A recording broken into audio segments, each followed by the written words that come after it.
Hi, I'm George Norrie, and welcome to our Coast to Coast AM YouTube channel. Have fun, tell your friends, and share us with everyone. You can also find us on Facebook, Twitter, Instagram, TikTok, and Coast to Coast AM's mobile app.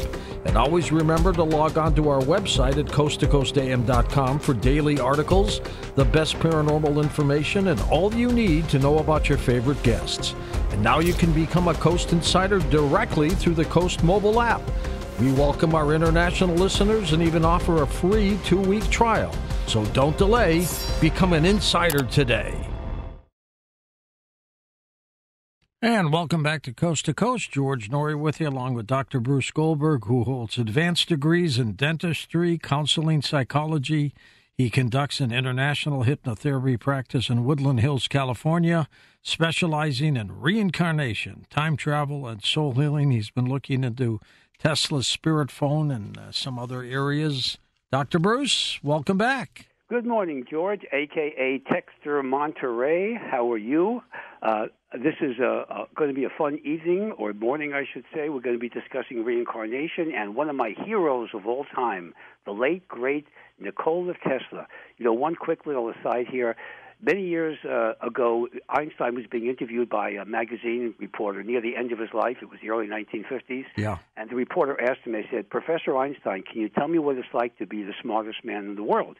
And Einstein looked at him, and in a rare fit of humbleness, he said, "I don't know. Why don't you ask Tesla?" He was probably right about that, too.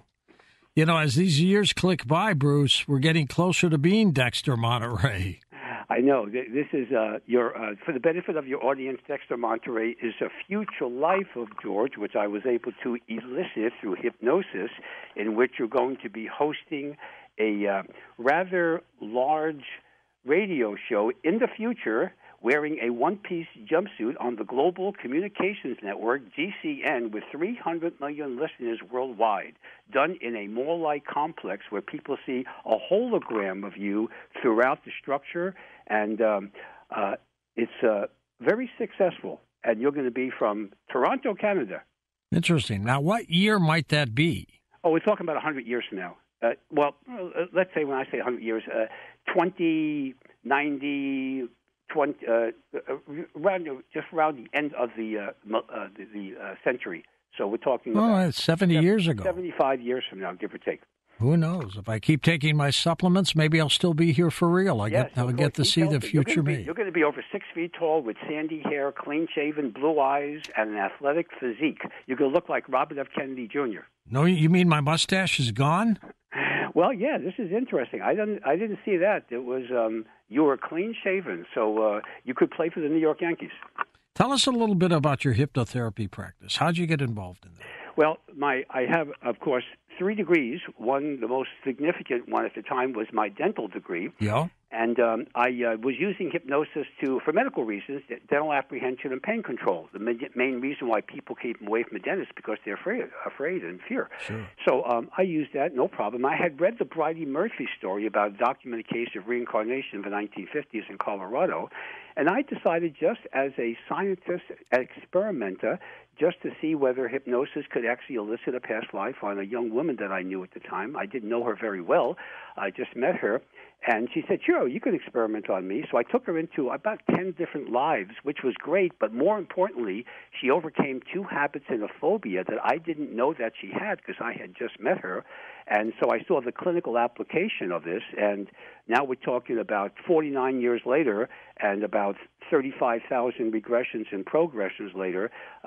That's where the rest is history, as they say. So I went from reincarnation, past life regression, to future life progression, developing that field, then into UFO abductees, out-of-body experiences, and finally time travelers from our future. So that's the progression of my work as it is today. I witnessed you doing that on one of our Beyond Belief television shows years ago. Right, yes. In fact, I took you into a future life, too, on one of those shows, if you remember. Yep, absolutely. So anyone, the whole point of this, anyone can do this. In fact, I know your listeners, when I do the show, they always communicate with me. I do most of my therapy sessions by Zoom, by computer, so people don't have to come to Los Angeles to do this. But we're going to be discussing a little bit about just an overview about reincarnation and how people know that they've had past lives and how they can actually elicit them.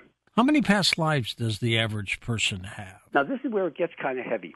The average person literally has about 1,000 past lives. 1,000? 1,000. Now, I'm also including parallel lives. Remember now, it's not just one universe we're living with. We're living with... Right. We'd run out of time with 1,000 lives on one planet. And there is an unlimited amount, so my number is actually rather conservative. It could be an infinite number.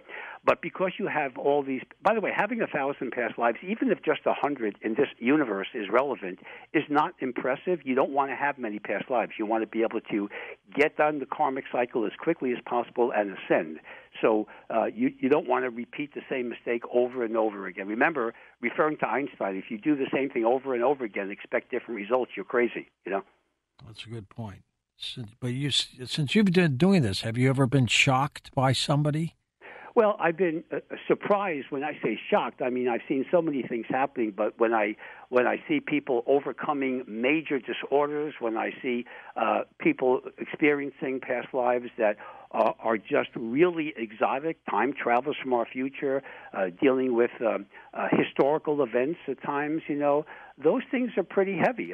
But most of the time, when I'm welcomely shocked is when I help people get over major depression, anxiety issues, habits, phobias, people who are able to empower themselves, be all they can be, as the old Army commercial is, and to get off medication, which, of course, is what I do. I never prescribe. I get people off of meds. So those kinds of things is and again, some of them are literally what we would call incurable diseases, like cancer, AIDS, and lupus. I don't do that. The patient does. I train them to access their higher self, which is perfect energy coming from the God energy complex, and they're able to resolve major issues like that. And that, to me, is a welcome shock. If a person is afraid of swimming, does that mean in a past life they may have drowned? Well, it could be. In fact, you don't die the same way twice. A good example is the late Jerry Springer. When I was doing a show, I took him into a past and future life, and in his future life, in his current life, he had a fear of water, hydrophobia, we call that, and a fear of heights, acrophobia.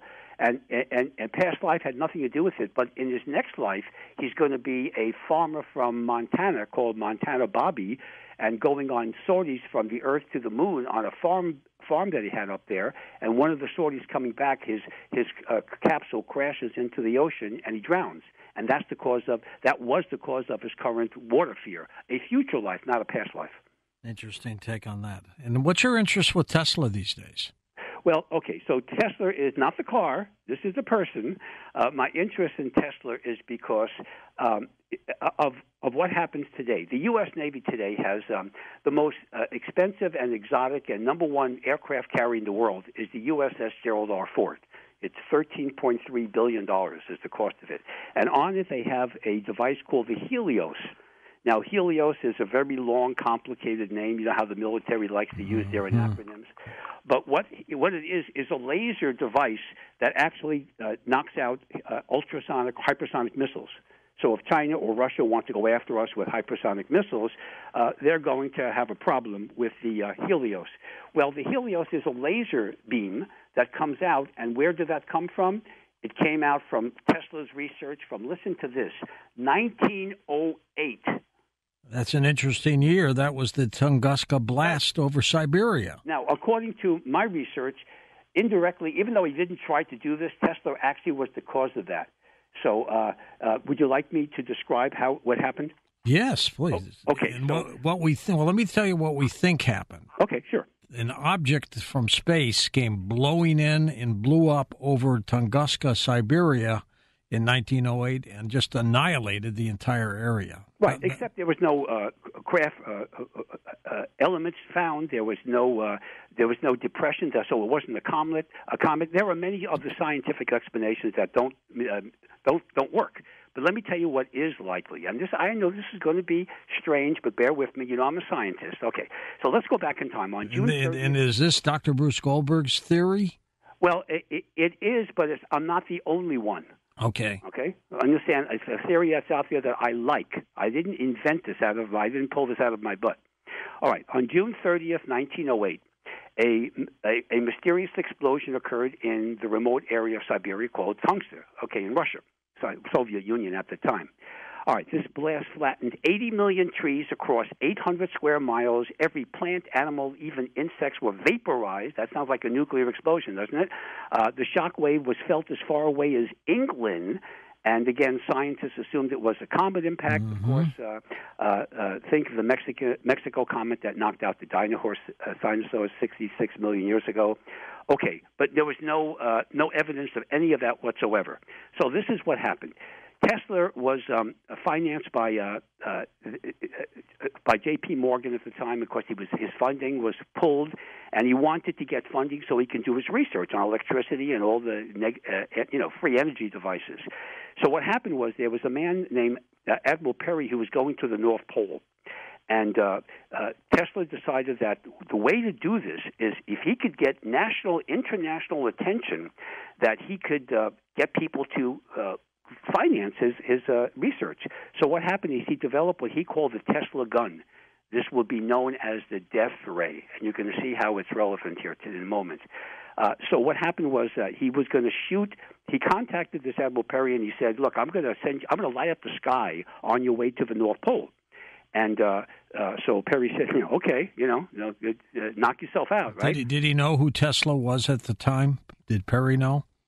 Did he know what now? Did Perry know who Tesla was? Oh, yeah, no, they were in communication. Okay. So this wasn't like he wasn't making this up, okay?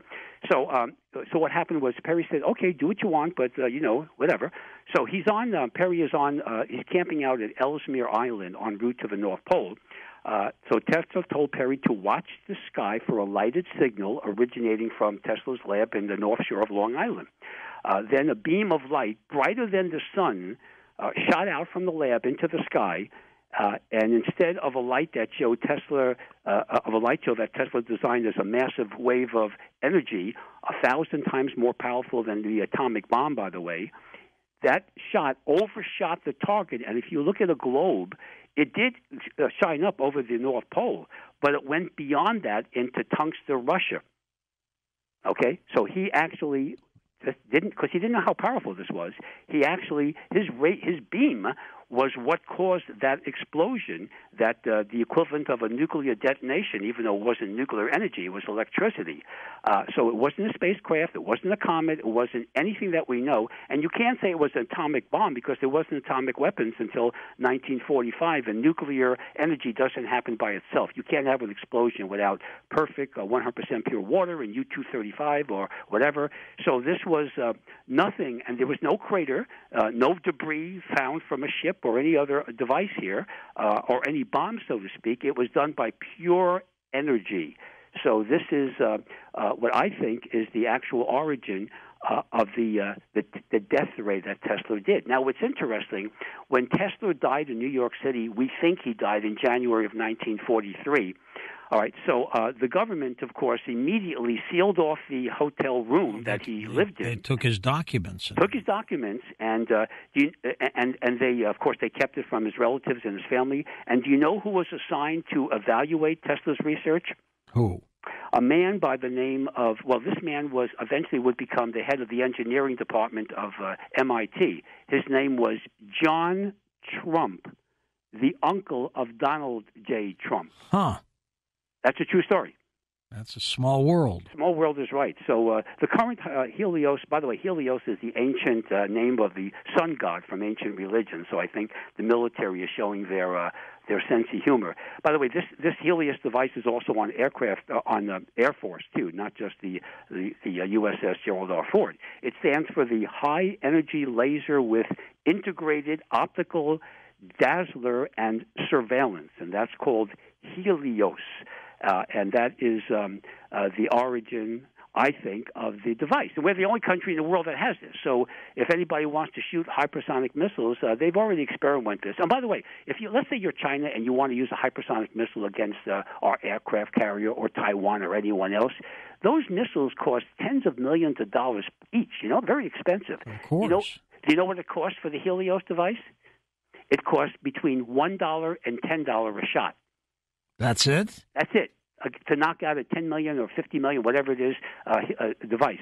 So just think of those of you that are old enough. And it's speed of light, isn't it? Yeah, but think of, if you've ever seen the movie Goldfinger of course. When he's using the laser device on Bond, he's on this slab, and he says, do you expect me to talk? And Goldfinger says, no, I expect you to die. And they're showing you a laser beam. We had laser technology then. I've been in ORs with laser surgery, assisting in operations with my medical colleagues. So lasers have been around for a long time, but nobody has used it with the power that we have it on our Helios device. And that comes from Tesla's research. By the way, there is a estimate.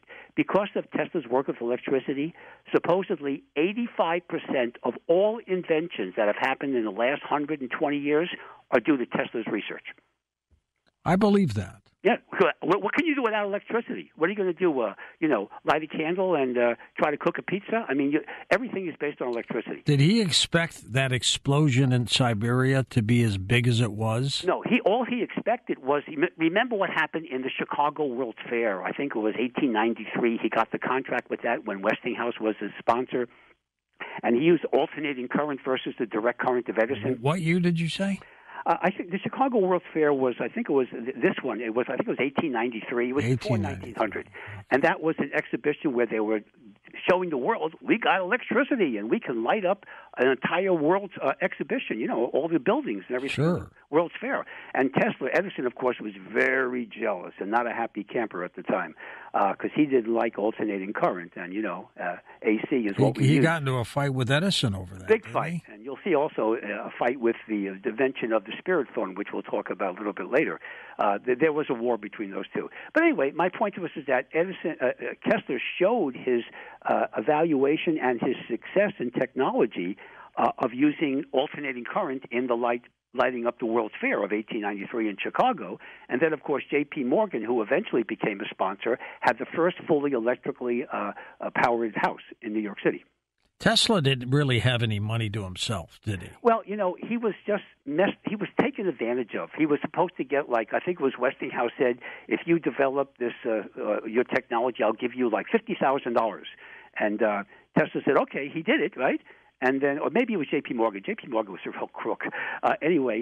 So Tesla says, okay, Mr. Morgan, I did it, so where's my $50,000? And he says, I was just kidding. Show me your written contract, which, of course, he didn't have. So he says, now I don't owe you anything. Take a walk. Oh, geez. So people just took advantage of it. And $50,000 then would have been how much today? My God. That would be it's about 7 or 8 times the value today. So it would be about $400,000. Easy, like maybe even more. So my point was that Tesla died bankrupt, basically. He had a lot of money for research. Everything was put into his equipment. He was, of course, into free energy, and the famous expression by J.P. Morgan was that Tesla says, I'm developing a free energy device, which, by the way, he patented in Colorado. There is a patent of one of his 400 patents, which is on free energy.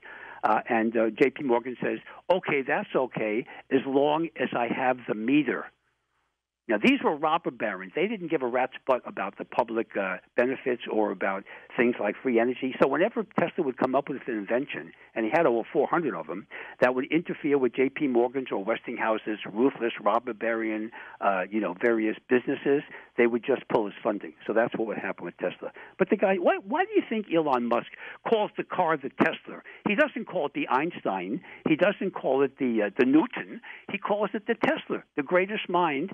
The only mind greater than Tesla, in my humble opinion, was Da Vinci. Da Vinci is recognized as the number one mind in the history of mankind. And Tesla died in 1943. Well, that's what we think. Some people think he was escorted out to London. There's a thing we don't really know, but the conventional wisdom is that he died in January of 1943 in his New York City hotel. And again, of course, the documents were all abducted, and people weren't allowed to. You think he was kidnapped, Bruce? Well, we don't know. I mean, you have to understand, this is why the government didn't like Tesla. Tesla, you understand, he was an idealist. When he developed the death ray, which he called the Tesla gun, you know what his philosophy was, what his strategy was? He says, hey, folks, I'm going to give this technology to every country in the world. And people would say, what, are you crazy? And he said, this way, you could wipe out armies, you could wipe out a city by pushing a button. He says nobody would ever declare war on anybody else if everybody had the technology. Bruce, would you explain what a spirit phone is? Okay, so basically it's a device that you can contact souls on the fifth dimension. You might say, like when you're in the fifth dimension, you're an ultra-terrestrial, is my famous term. This would be a departed soul, a lost loved one, or just somebody who's in between lives but occupying a spiritual body. So this was the war between, another war between Edison and Tesla. Tesla had a very weird experience which generated this. Let me just review what happened. Sure. Tesla was considering the possibility of contacting, spirits from the other side while experimenting with a crystal radio powered by electromagnetic waves in 1901. The signals he picked up one night were so unnerving that his scientific mind couldn't help but think of ghosts. He wrote in his diary, so let me quote just quickly here, "My first observations positively terrified me as there was present in them something mysterious, not to say supernatural, and I was alone in my lab at night." So he was freaked out by this, and he didn't know what this was, and he decided to, using his brilliant mind, to come up with a device that would be able to record the sounds in more detail of people who are on the other side. And, of course, in those days, remember, spiritualism was very popular in the late 1800s and early 1900s, where people would go to seances. Remember Harry Houdini trying to contact his late mother? Yeah, he was obsessed with that. Exposing all the phonies, that was the time. But there were some real people here. So let me go over the science behind it first, and then we can show you how this works. So scientifically, energy can neither be created nor destroyed. That's a basic law of physics, but can change from one form to another.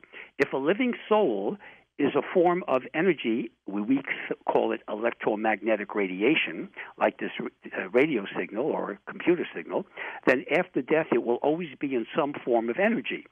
Okay, so it is expected that advances in electronic instrumentation will make it possible one day, but you'll see we have it today, not only to record the existence of supernatural events, but also to talk with them.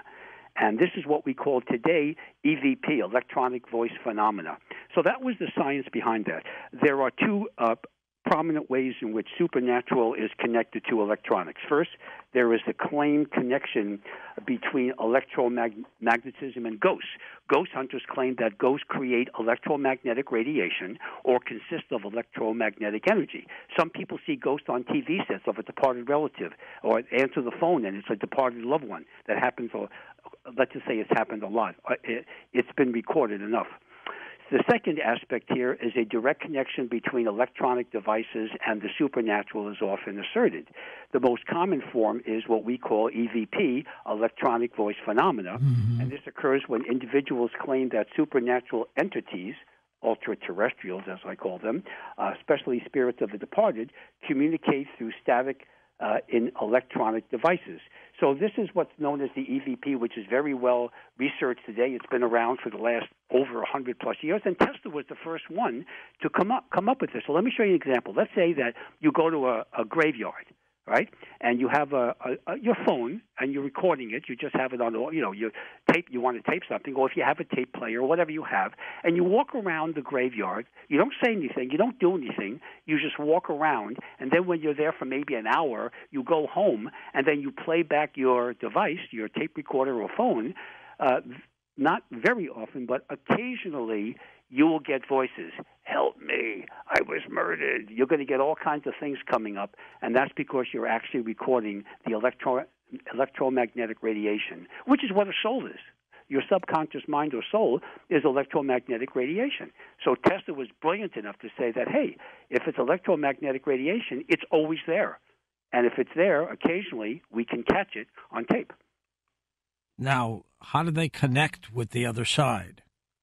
Well, remember, the electromagnetic radiation is out there. It's like cosmic radiation or any other kind of radiation. So they're out there and they're trying to communicate with people on the earth plane, especially people who are loved ones. If a person has clinically died or crossed into spirit, as we say, and they're hovering around where they were last alive, which is very common, and they have maybe a grandson or a granddaughter or their son or daughter or a husband or wife or whatever, and they want to communicate. So they're saying like, help me, I'm here, or I need help. And they don't know what they're doing. They're just talking, which is telepathically, actually, through electromagnetic radiation on the astral plane, fifth dimension, and people can't hear them, but a device can, just like your radio, like a radio people listening to the show, or their computer or cell phones can pick up signals. So you can communicate with people across the world with a cell phone or a computer, right? Electromagnetic radiation. That's what all these devices run by. So why can't you communicate with a soul, which is also electromagnetic radiation? And that is the science behind, or the theory behind Tesla's work with the spirit phone. Now, let's get back to Edison for a moment. I was going to say, was there a difference between what Edison was doing and what Tesla was doing? Well, remember, Edison was always playing catch-up to Tesla. He knew that Tesla was brilliant and smarter than him, but he would never admit it, okay? So they had a rivalry. He said, if Tesla's going to do this, and this was well known at the time, it was reported by the media, et cetera, he says, well, I'm going to beat him out. So he decided to come up with his phone, or his phone, to do this. And what happened was that he set up a meeting with a bunch of psychics and mediums and channelers, etc. And he had this device that he created, what he called his spirit phone, and he set it up for a certain evening, and he was going to, there was media there, and he was trying to impress everyone. So his prototype spirit phone was put into test in 1920, and the mediums and psychics and scientists that were there, they saw this like a projector-like machine was set on a workbench that emitted a thin beam of light into a photoelectric cell. That illuminated cell was meant to detect the presence of forces and objects. People were sitting there for hours. Nothing happened. Edison died in 1931 without ever producing evidence of spirits, whereas Tesla's his spirit phone was the basis of the EVP phenomena that we have today. So Tesla won that war again. Has anybody perfected the phone where they can talk directly? It's not like, there are devices you can get today. You can actually go to Amazon and order a ghost meter. It's really interesting. They have these devices that will pick up electromagnetic radiation. So if you, it's commercial today. You can actually, you have to be patient, because just because you're using a device like this, it doesn't mean that some entity is going to make you feel happy and say, hey, I'm going to communicate with you. But the electronic device today called a ghost detector, or quote, ghost meter, which contains a circuit that can detect oscillations in the magnetic field. And these electromagnetic field meters, or EMF meters, are available commercially. Like I say, you can order them on Amazon. Do they work?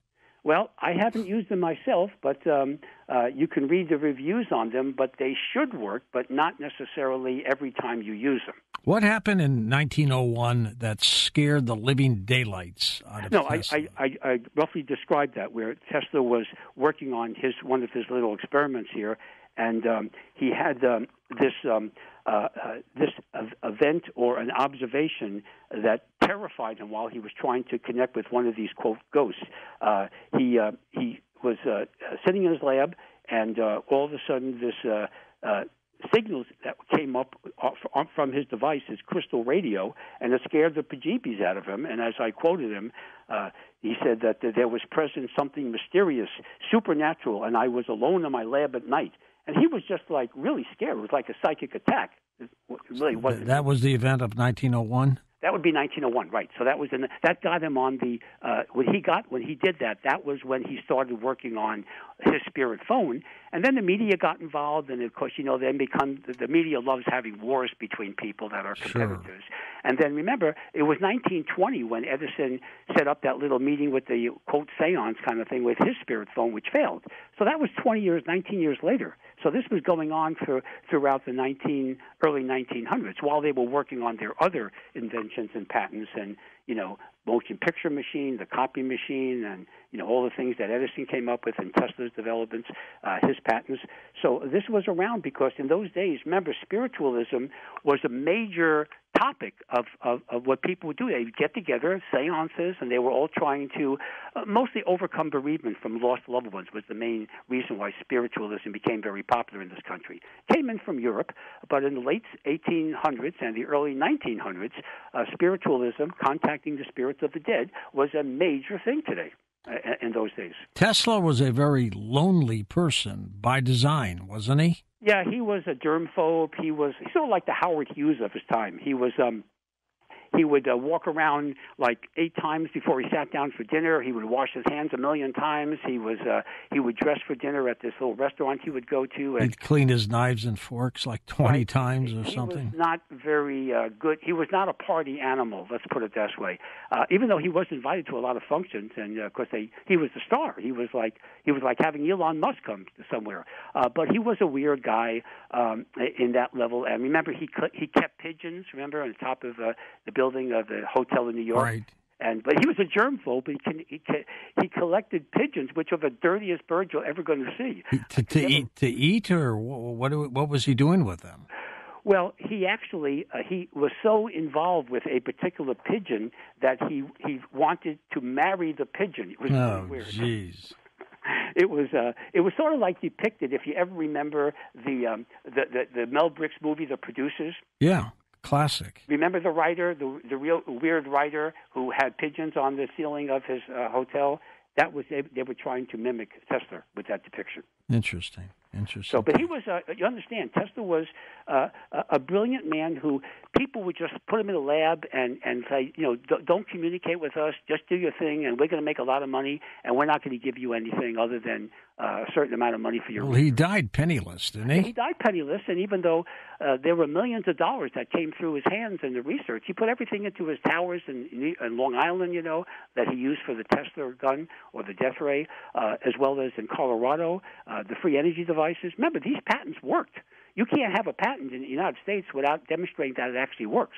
So his free energy device actually works, but nobody ever capitalized on it because of the robber barons and, the politics was against him.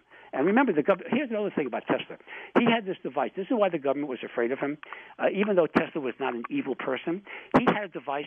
Think of a transistor radio, maybe 4 inches by 3 inches, a rectangle, okay? Right?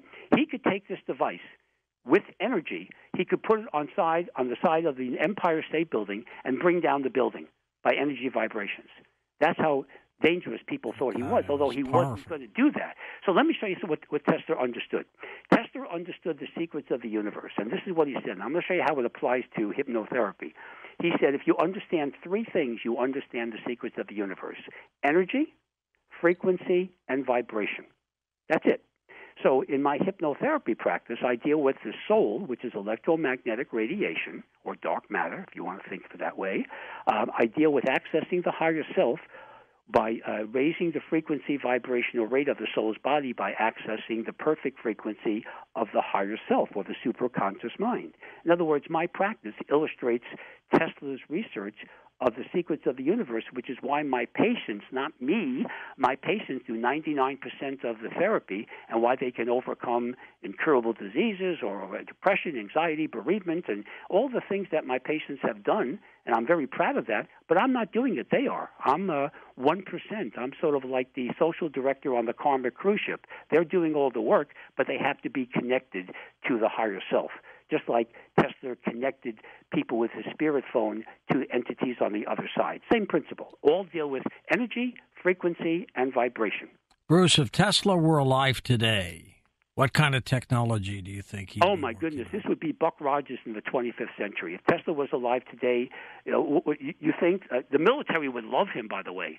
My goodness. Yeah. This guy would develop devices that would put an enemy into a Stargate, into a black hole. I mean, this guy would be using more than just electricity. Of course, electricity would be his main thing, but he would be developing technology on the military use. Of course, they would take advantage of him in doing so. Remember, the military always gets first priority. When the Wright brothers flew the first airplane in Kitty Hawk in December of 1903, Teddy Roosevelt, who was president at the time, one of my heroes, by the way, fellow Scorpio, he sent a military advisor to watch that event because he wanted the military to use airplanes in eventual wars, which occurred in World War I. Tesla died before the atomic bomb. Yeah, he did, but he was also involved with the Philadelphia experiment, as I discussed last November on the show. So Tesla, it was Einstein that was actually more involved with the A-bomb than Tesla. Had Tesla witnessed the atomic bomb, what do you think he would have said? Oh, what he would say would be, first of all, he would be horrified by it, just like Oppenheimer said that was the worst thing he ever did, and even Einstein said, it was the worst thing we ever did because of the Nagasaki and Hiroshima explosions, I'm sure. But Tesla would look upon it as not as a weapon of evil. He would look upon it as developing it for nuclear energy. Nuclear energy today, with all the green people and all the people yelling and screaming about, fossil fuels, et cetera, nuclear energy is the cleanest and the most efficient and the greatest form of energy that we have today. When it works, absolutely. It's been working for decades, and, politically people don't like it, but, it's a great source of energy. Tesla would have used it not for making military equipment or weapons. I'm sure the military would have gotten involved with him. He would have used it for nuclear power, for heating homes, etc. And he would use it for other ways in which, maybe for space travel. Using it for our crafts in our space force. That we have today. He would use that for a more positive way. But the military would have probably tried to coax him by using grant money to get him to develop more weapons, so that we could go from the A bomb to the H bomb to the Q bomb to whatever else involved. So that would have been his mentality. No, Tesla would have made this leaps like centuries ahead of time. Ironically, we're doing a program on Oppenheimer tomorrow night, Bruce, and there's going to be a movie coming out about him. Oh, really? Oh, interesting. But he was an interesting guy, because Oppenheimer, when he was in Los Alamos in New Mexico in 1945 with a bunch of merry men, as I call that, he regretted significantly, and I hope they point that out in the film. I haven't seen that and will eventually see it, but he was... he really did not like the results. He was very he felt very guilty about the deaths that occurred in Japan because of that. And don't forget, when they were doing the research, scientists were losing their hands, with the radiation, and there were a lot of problems in developing atomic weapons. Bruce, if you were to regress Tesla, who do you think he was in past lives? Oh, my goodness. He could have been Hero from Roman Empire, a 1st century A.D., who developed the steam engine 2,000 years ago. He could have been Archimedes, the Greek dude who was developed weapons that actually destroyed the Roman Navy when they attacked. And he invented buoyancy, too, didn't he? Well, the buoyancy is what you hear about like when you're in school. But he was a much more sophisticated inventor beyond that. He developed a device by taking like if you take a magnifying glass and you can burn an ant, like in a hot day, right?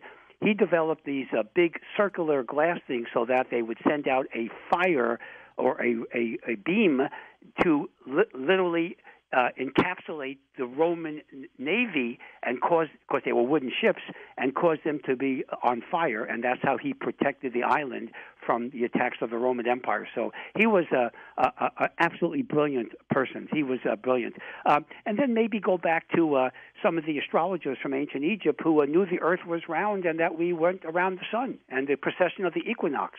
People who came up with that 2,000 years ago, 2,300 years ago.